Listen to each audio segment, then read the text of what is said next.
personal experience of you. Lead us, teach us, very especially, teach us how to pray. In the name of Jesus our Lord, we ask you how you should pray.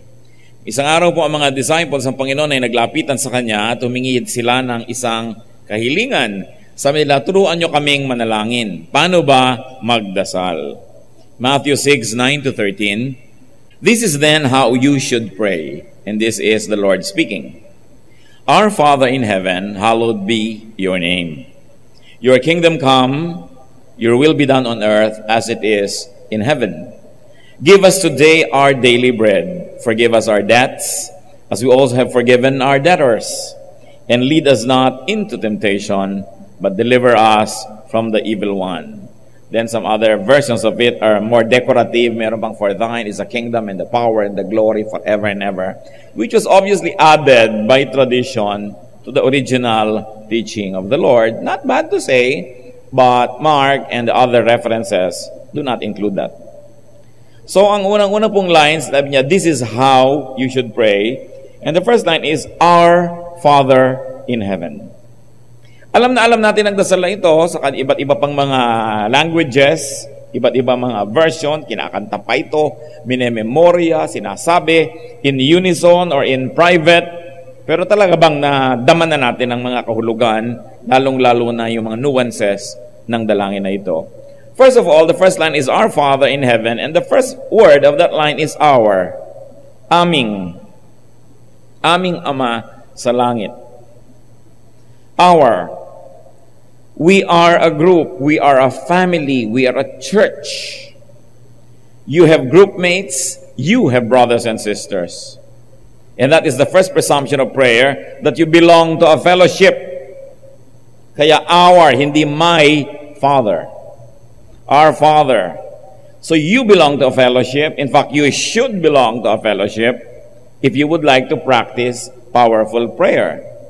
Because there should be oneness. There should be unity and harmony among God's people. So hindi nilikha ng Diyos ang tao para mag-isa. Sabi nga niya, hindi mabuti mag-isa, mabigyan ng kasama. At lalo naman na hindi kalooban ng Diyos na mag-isa lang tayo sa ating spiritual life. That we've got to be a part of a spiritual family. Therefore, the first word of prayer is our Father. Matthew 18, verse 19, again I tell you, that if two of you on earth agree about anything you ask for, it will be done for you by my Father in heaven, the Lord speaking. For where two or three come together in my name, there I am with them. So napakahalaga yung meron kang kasama, sapagkat ang gusto ng Panginoon ang tao ay may kasama, kaya iba ang pagdinig niya sa panalangin ng sama-sama at nagkakaisang mga kapatid. Prayer presupposes unity, agreement, and a relationship among those who are praying. Kasi po, para magkaroon tayo ng lakas ng loob magsabing, Our Father, Ama namin, or aming Ama, we've got to be conscious first that we are related to one another. So that's one very important aspect of prayer, that you are related. So ang tanong natin, are you related? O mamatay at mabuhay, maghingalo, sumaya, lumungkot, ang mga kapatiran ay hindi naman kayo naapektuhan dahil hindi naman talaga kayo nakikipagmabutihan. Some people may treat their faith as a one-man band, do-it-yourself religion. But the will of God is that we will be a group. We will be a fellowship. That there should be other believers side by side with us, believing in the same God, uttering the same prayer, and sharing life, and even the ups and downs of life with us. It's important to be in a fellowship. So yun ang una nating tanong. Meron ba tayong pwedeng makasama, sabihin natin, aming Ama? The next word is Father. Definitely, it talks about a parental relationship. So first, our relationship with each other, then we move to the next relation, our collective relation with God, and that relationship is a parental relationship. Therefore, it must be governed by love, trust, respect, and reverence.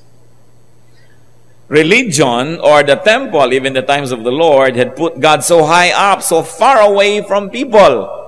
And that served the purposes of religion, because a far away, distant, unreachable God requires the priesthood. So nilayo ng relihiyon ang Diyos sa tao para hindi maabot ng tao at kailangan ang relihiyon. Kailangan ng mga religious leaders. Then priests, religious leaders, whatever names they go by or they went by, became brokers, go-betweens between God and people. Samantalang yung prayer na itinuturo, Our Father. If you're going to talk to your Father, you don't need a go-between. At dapat naman i-contextualize sa ating lipunan dito sa Pilipinas na mostly, not all the time, but mostly, we tend to be closer to our mothers than to our fathers. So that now when you talk to your father, you need your mother as go-between, or you need somebody to go between. Kaya tuloy, hindi tayo makadiretso sa Ama, culturally speaking. Pati yung Diyos sa langit, idinamay natin sa ganong dynamics. Pero kung gano'n ka-close sa ina ang mga Pilipino, gano'n ka-close sa Ama ang mga Israelites. Kaya ang sabi, Our Father, diretso. No? So, lalo pa nga na ginawang personal yan ng Panginoon sa Mark 14:36, ang itinuro niya, Abba, Father. It is very revolutionary to call God Abba. Parang napalayaw. Sa Cavite, tawag nila sa tatay nila kung amang. Yung hindi lang ama-amang, para very endearing. Tatay o tatang. Yung inay, inang. Para sweet. It's very close. And that's how Jesus was telling the Israelites, this is how you should pray. How you should address God. Abba. Masasyak ang temple. Kasi ang layo-layo nga dapat sapagkat para laging kailangan na may namamagitan. So dapat ibalik yung relasyon tulad ng relasyon ni Adan at Eva sa Diyos bago nagkasala ang tao. Nakita niyo na ang Diyos pag bumupunta sa garden, hindi naman nakakandang dapa-dapa yung si Adan at si Eva. Nakikipag-usap sila, nakikipag-fellowship sila. Kasi wala naman silang kasalanan and there was fellowship. Hindi naman intensyon ng Diyos sapagkat dumadating siya, nangangayupa pa ang lahat at hindi makatingin at nakayuko lang. Yung ba ang gustong relasyon na isang magulang sa anak? Na pagka pumunta ka sa kitchen, takbuhan yung mga anak mo sa sala. Pag nasa sala ka, nawawala ang mga anak mo, nagpupunta doon sa taas. Pag tumaas ka, bumababa sila. Kasi iwas na iwas sa'yo. Asiwang-asiwa. No. God created people for fellowship. So ang presumption ng prayer is, you will live a holy life to the point that you can call God Father. And that you're going to be with people at makikisama, makikipagkapwa, makikisalamuha so that you can say, Our Father, instead of just my Father. So dalawang words pa lang, nakikita na po natin ang hinihingi sa atin ng Diyos para tayo makapanalangin. What we call the Lord's Prayer is not the prayer. Hindi naman masama na usalin, pero kung sinaulo mo yan at inusal mo, akala mo nagdasal ka na, you probably are missing a lot. Because the Lord's Prayer is not the prayer itself, but it is the premise, the philosophy, the principle on which effective prayer stands. 1, good relationship with fellow men in the fellowship, and 2, a close relationship with the Father. Then, Our Father in heaven. Nasaan? In heaven. Therefore, though we call Him Father, we never forget about His holiness, and we remember His authority and power. Therefore, when we pray, we believe, we trust, because this God, this Father that we are praying to is in heaven. Hindi lang siya on earth, hindi lang siya in the air, in the wind, He is in heaven. Therefore, all the power, the authority is in Him. Therefore, you approach prayer in faith. And you approach prayer cognizant of who you are. Creation in front of the Creator. So hindi natin nalilimutan magpitagan. Therefore, you can be very, very aware that you are in the presence of the Holy One. At idinagdag pat idinugtong, hallowed be your name. Holy be your name. Respected, clean, perfect be your name. It's an important utterance because even the angels in Isaiah 6:3 were saying, Holy, holy, holy is the Lord God Almighty. The whole earth is full of His glory. So napakahalaga na ibinuusal-usal natin at hindi na natin nalilimutan na ang Diyos ay banal. holy. Kumisan presence lamang ng mayor, presence lamang ng senator, presence lamang ng kung sino, ay tayo impressed na. But what about the presence of the holy God who is actually in heaven? So what is another presumption of prayer? That we revere God. Pinipitagan natin ng Diyos. Therefore, be serious. And if you want, be formal and correct whenever you can when you address God. The next line says, your kingdom come. Your kingdom come. What does it mean among many meanings? That the reign of the kingdom of God is central to Jesus' teachings. Matapos yung Our Father who art in heaven, hallowed be your name, yung all addressed to God, your kingdom come. Dumating nawa ang iyong kaharian, at ito yung napakalinaw sa Lord's Prayer. Sa Matthew 12:28, we can have a glimpse, another glimpse, into what the kingdom of God is. Ang sabi ng Panginoon, dahil nagdududa pa yung mga iba, siya na nga ba ang iniintay, siya na nga ba ang tagapagligtas? But if I drive out demons by the Spirit of God, then the kingdom of God has come upon you. Why are we saying that? Many people mistake the kingdom of God with the second coming of Jesus, which is believed in and taught by Christianity. Kung second coming yun, bakit sabi dito, then the kingdom of God has come upon you? Iba yung kingdom of God doon sa second coming na pinaniniwalaan at inaabangan ng mga Kristiyano. So, pwede mo nang sabihin, thy kingdom come. Luke 17:20-21, once having been asked by the Pharisees when the kingdom of God would come, Jesus replied, the kingdom of God does not come with your careful observation. Nor will people say, here it is, or there it is. Because the kingdom of God is within you. So dalawang mahalaga, that the kingdom of God has come when Jesus walked the face of the earth. The kingdom of God has already come. And it is a kingdom that is not to come in the clouds. It is a kingdom that is in you. So what does it mean, thy kingdom come? It means the rule of God in a person's heart. So pag sinabi mong, thy kingdom come, ibig sabihin, maghari na po kayo sa aking puso para yung kingdom that is within, the kingdom that has come, will become real in my life. Ang dami-dami mga tao ay pinagmamalaki nila, Kristiyano sila, itatanong pa, ikaw saved na, ako saved na. Pero hindi mo naman makita yung kingdom of God within them. Because if God rules in our hearts, if it is a kingdom that is internal, that is within, nasa kalooban, dapat yung pinaghaharian nun, hindi na matatakotin. Dapat yung pinaghaharian nun, hindi na mapagkunwari. Hindi na siya mapagmataas, hindi siya mayabang, hindi makasarili, because God rules in her or in his heart. So pag sinasabi mong, thy kingdom come, anong ibig sabihin yan? Pag inisip mo yan na second coming, that means you can delay your complete surrender because darating pa naman yun future tense pa. But the Lord said, the kingdom has come. It is within you. Ang tanong lang ito, dasal ka ng dasal, is the kingdom within you? Has the kingdom of God already come into your heart? Because if it has not yet, and if it is not yet achieved, then you have no business praying. Because praying is for those hearts ruled by God.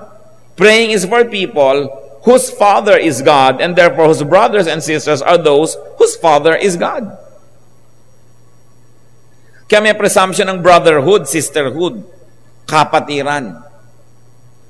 Ano ang relasyon nyo sa mga tao na anak din ng magulang nyo? Di ba't kapatid? So, kung nananalangin tayo sa Ama sa Langit, at may nananalangin din sa Ama sa Langit, ano natin yun? Di kapatid. Bakit walang tigil ang paligsahan ng mga religion? Kung sino lang ang tunay na anak ng Diyos, kung sino lang ang tama, mali ang lahat, tayo lang ang tama. Hindi mo itinatrato yung mga tumatawag din sa Ama na kapatid. Either hindi mo kinikilala na ama mo nga ang ama niya, kaya ayaw mo siya maging kapatid, o hindi mo alam na ang anak ng iyong ama ay kapatid mo.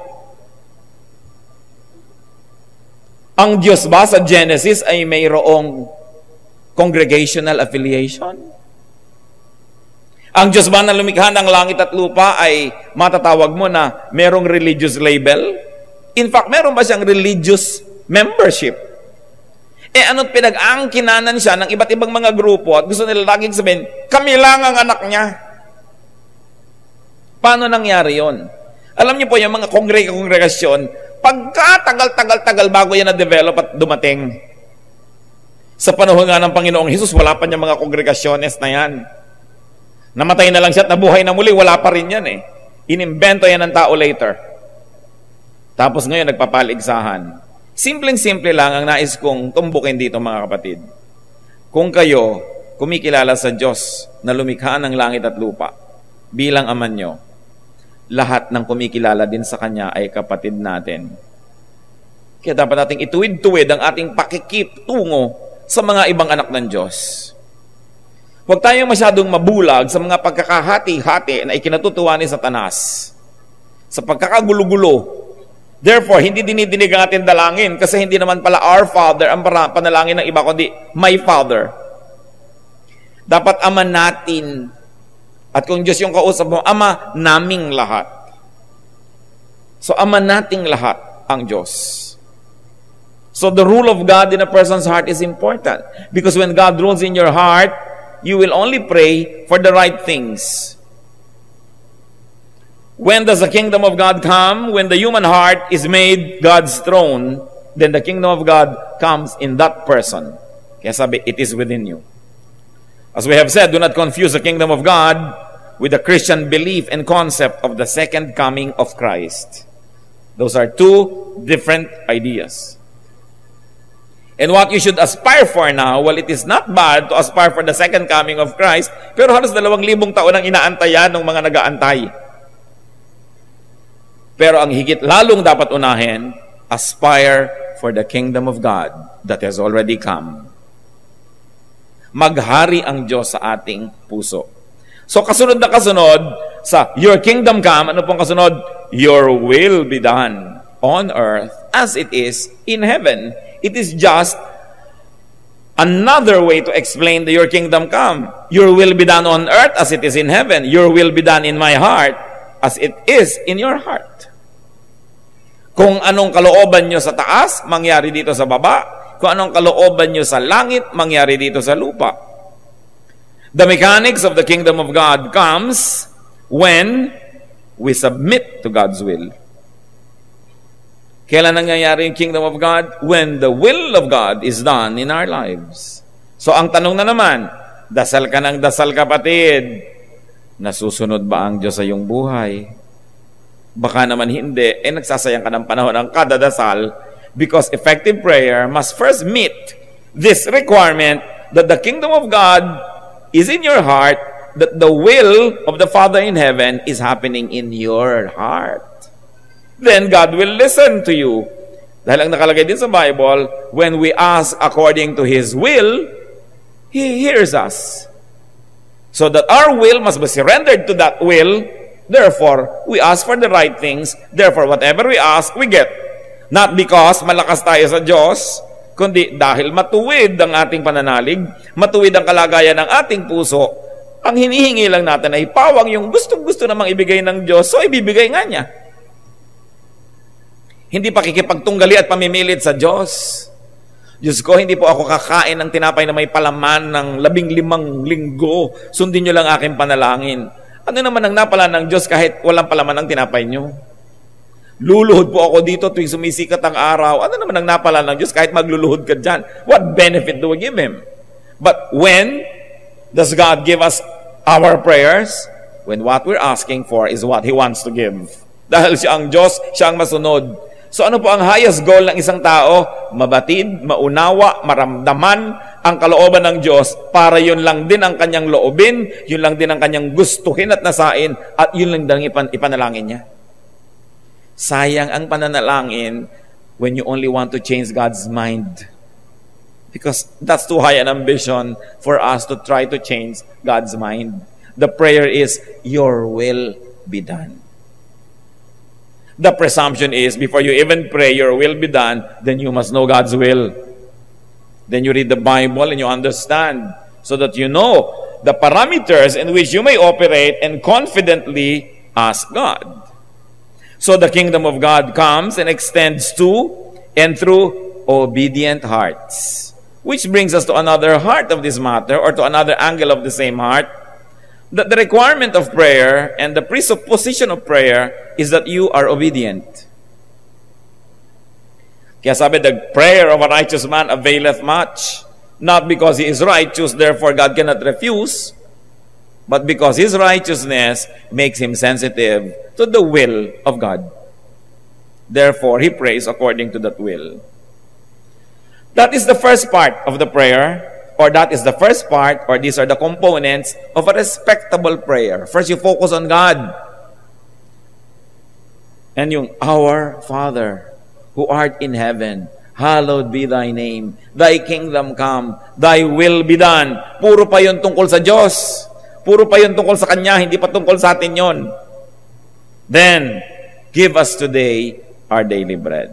Ayan na, yung shopping list.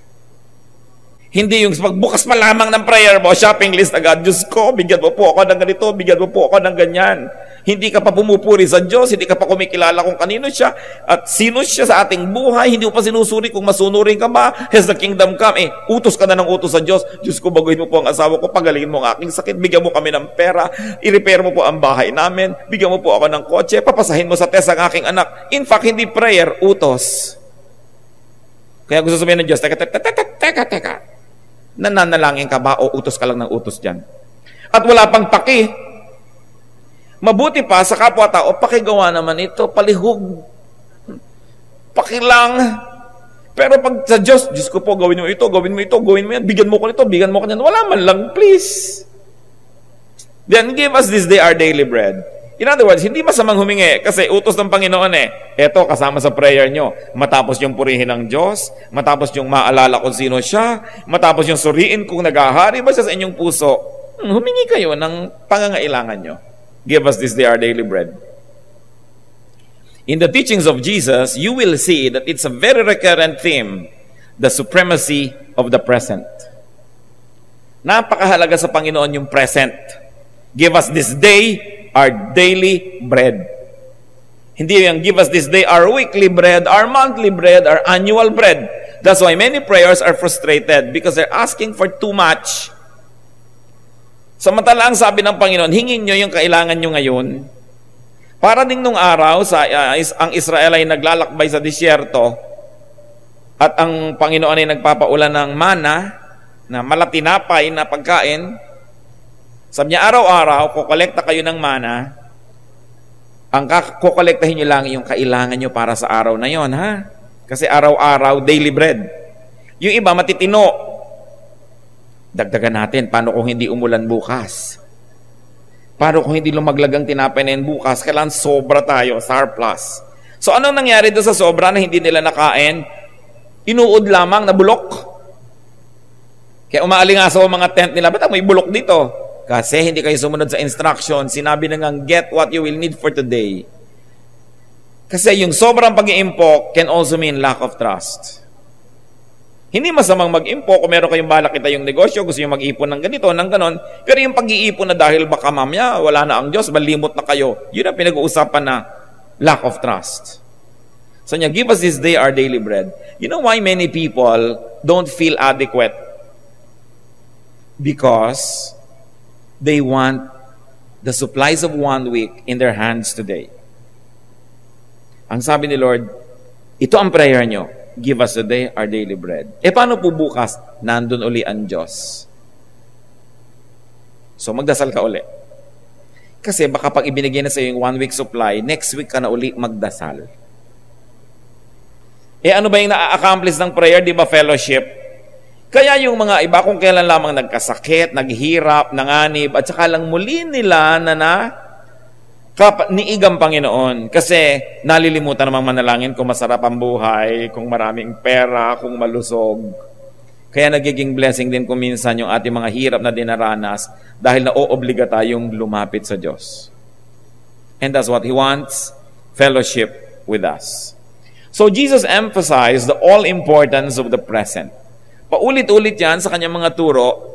Makikita mo, very obviously, because Jesus was always thinking, tomorrow will be another day, another set of grace will be given to you. Most of the problems that we ever entertain are problems that never happen.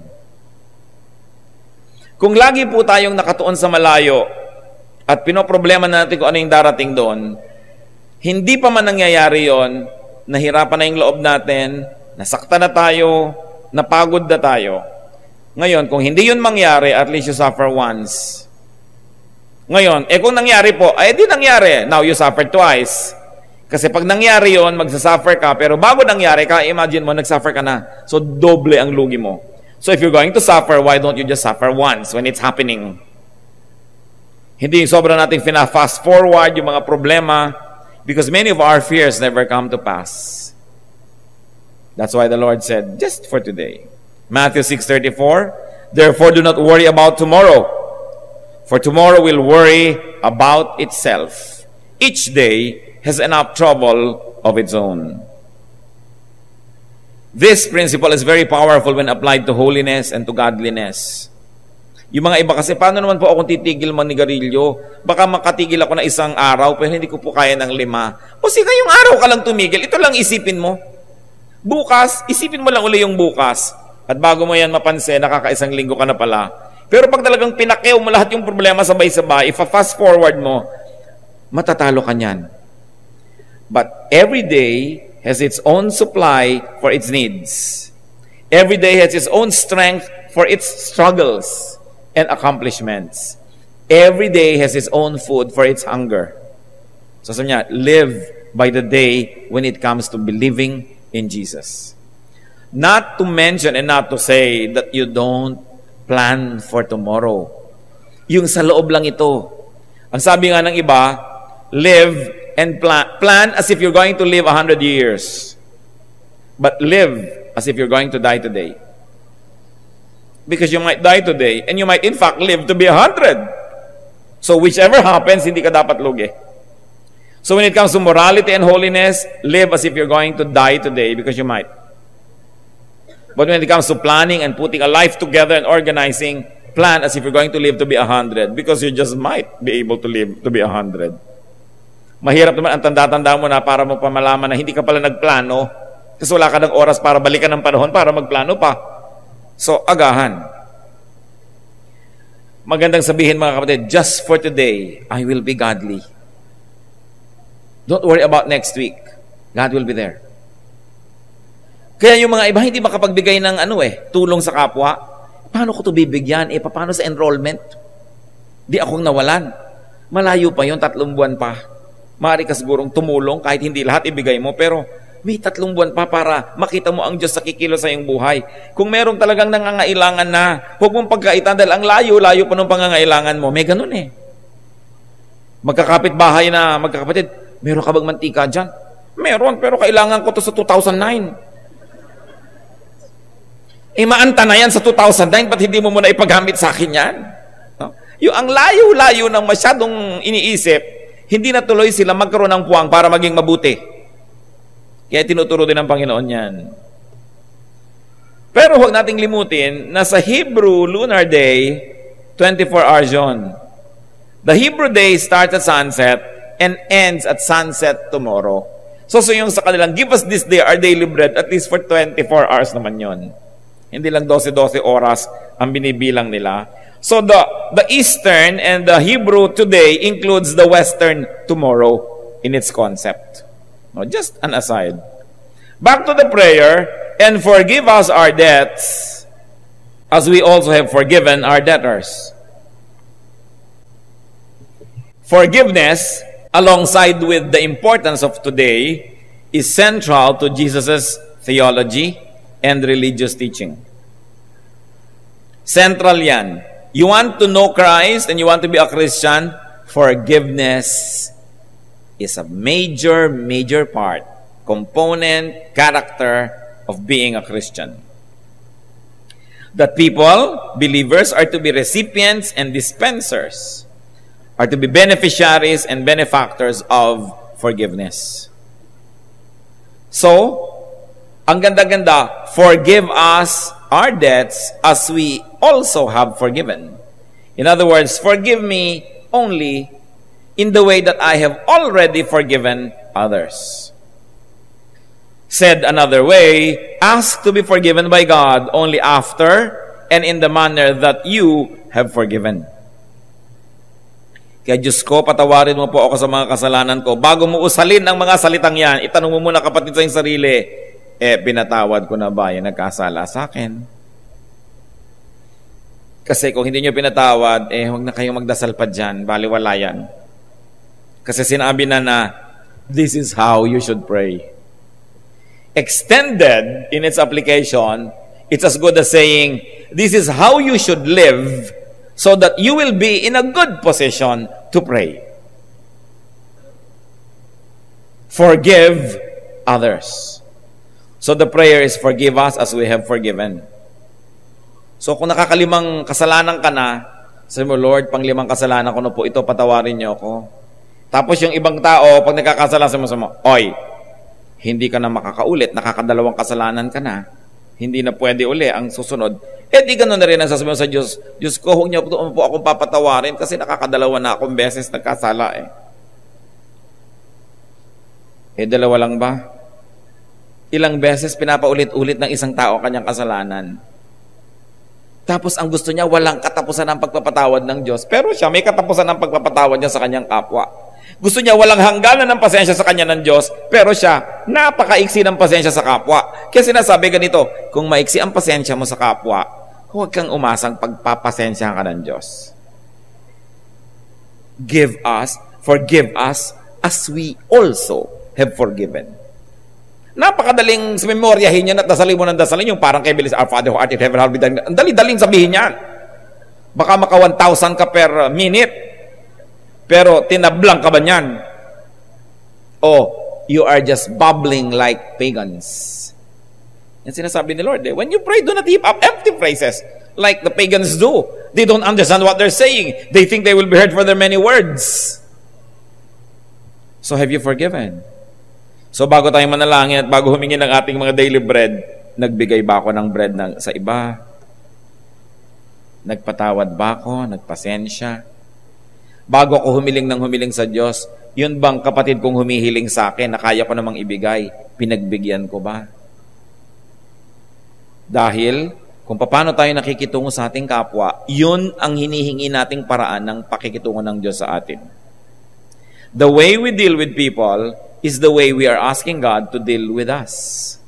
That's why the Lord said, love covers a multitude of sins. That when you love, when you give and forgive, you open up yourself to love, to give the giving and the forgiveness of God as well. Ang trato na hinihingi mo sa Diyos, kapatid, yung lang trato na ginagawa mo sa iyong kapwa. Kaya nakita nyo, itong maiksing panalangin nito is a lifestyle. It's a lifestyle. So, people are to be recipients and, asked to be forgiven only after in the manner that you have forgiven. We want to be emphatic about that. And the last line of the prayer, lead us not into temptation, but deliver us from the evil one. So it is important to ask not to be led into temptation. Ang tanong nyo, teka, Diyos ba ang nagli-lead sa temptation? Bakit sinabi dyan, lead us not into temptation? Ang kausap mo, Diyos. So it is possible. And it seems like there are two forms, at least, of temptations. One is a temptation from God, the temptation allowed by God. Sa Matthew 4:1, alam natin yan, then Jesus was led by the Spirit into the desert to be tempted by the devil.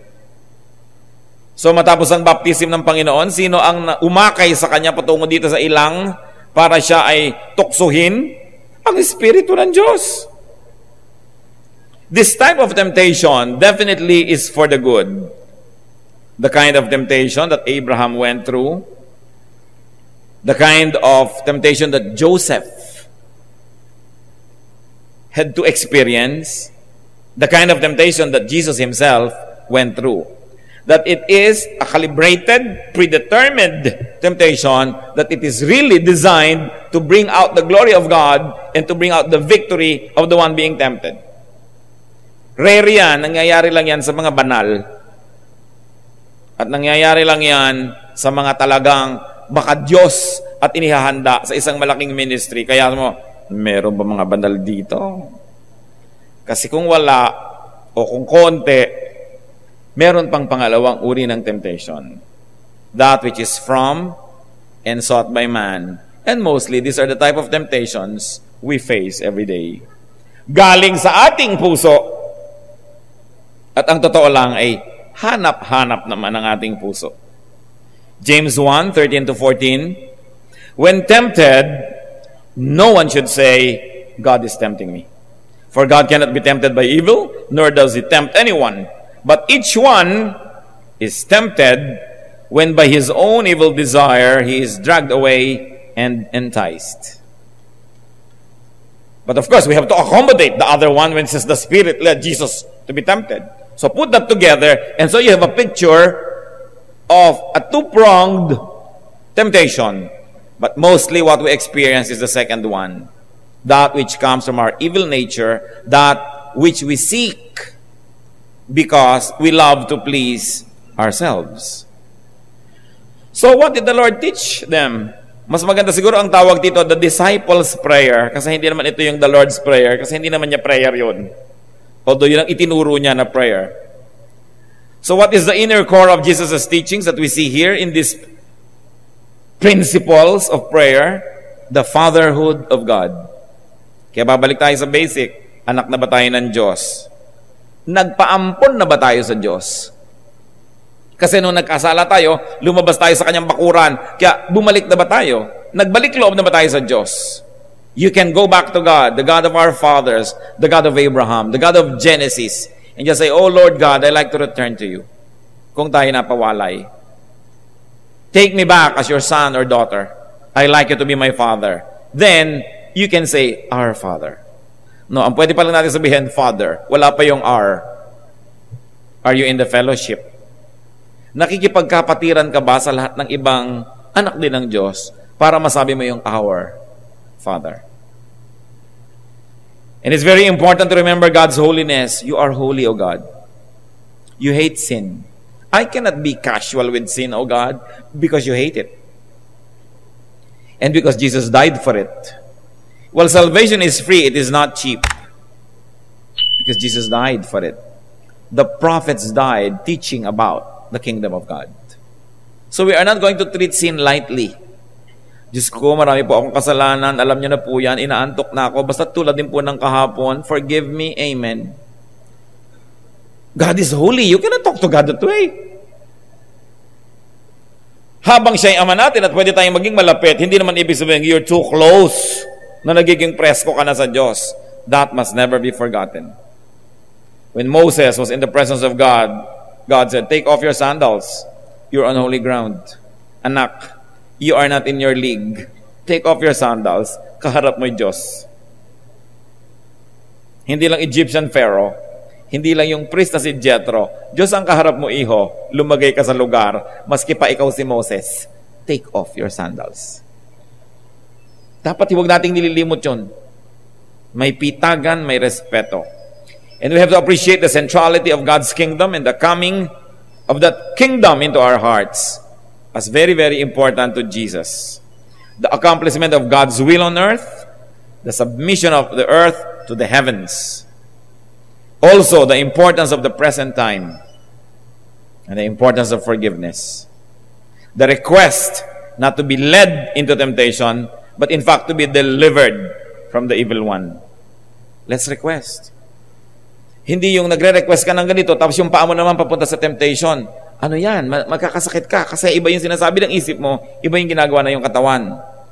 Yung Diyos ko, eto na po, eto na, kukunin ko na po ang bawal, pigilin niyo po ang kamay ko, pigilin niyo na po. Nakuha, hindi niyo kasi ako pinigil eh. Diyos ngayon ang may kasalanan. No? Nananalangin kang ilayo ka sa tukso, pero ikaw itong lumalapit, makakalito yon. Hindi malilito ang Diyos, pero tayo ang malilito. Kaya dapat yung inuusal ng ating panalangin, yun ang ginagawa ng ating katawan. Oneness of mind and body equals well-being. But when your spirit is not in agreement with your body, and vice versa, you will get sick. That's why many people are sick. Because they know what is right to do, and they don't do it. So while they take pleasure in the products of sinful living, their soul is grieved, and their guilt is never addressed. That's why they live two lives. And you cannot live two lives. A one-half Christian is a one whole nonsense. You have to love God or not love God. You have to be a Christian or not at all. You have to be godly or not. Kaya pati doon sa Revelation, yung isang church na maligamgam, sabi ng Diyos, iluluwa ko kayo, you are neither hot nor cold. Mabuti pa kung hot ka, alam mong hot ka. Mabuti pa kung cold ka, alam mong cold ka. Kaya alam nyo, madaling pakiusapan, madaling dalhin sa Panginoon, yung sobrang makasalanan, yung alam na alam niya kasing makasalanan siya, hindi na siya nakikipagtalo. Ang mahirap ministeran, yung makasalanan na may dalang Bible. Yung makasalanan na simba ng simba.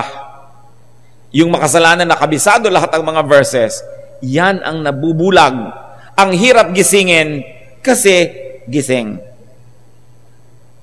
Kailangan magdesisyon tayo. Sa Diyos ako, lulubusin ko na to. Didibdibin ko na to. Bubuuin ko to. Kasi hindi pwedeng hati-hati. Hindi pwedeng kapra-kapraso. How do you pray, brothers and sisters?